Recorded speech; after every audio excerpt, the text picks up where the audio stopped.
The purpose of this study is to show you how to calculate a Pearson correlation in SPSS through the menu options. I've got the education variable here in the first column, and I've got earnings in the original scale, which was annual earnings. I've got an IQ variable here, which comes into play later in a chapter relevant to multiple regression. And I've got earnings per day, which is the key dependent variable. So I want to run the analysis between education completed and earnings per day via Pearson correlation. So click on Analyze, Correlate, Bivariate, put the education variable in the variables box and earnings per day, and click OK. So here is the correlation of 0.337, which is reported in the textbook.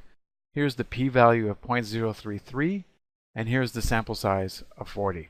Now, I'm just going to show you that I can do the same correlation between education and earnings on an annual basis. And I just want to do this to show you that even though earnings per day is based on earnings divided by 365, we get exactly the same Pearson correlation because the correlation is standardized and it's not affected by the scale of the variables. So click on Analyze, Correlate, Bivariate. So this time I'm going to put annual earnings, and I get exactly the same correlation of 0.337 and p equal 0.033. And the reason that happens is because all these variables, doesn't matter whether it's earnings or earnings per day, they're converted into z-scores. And the z-scores are standardized and they're not impacted by dividing by, say, 365. We're going to get the same z-scores for each of those cases.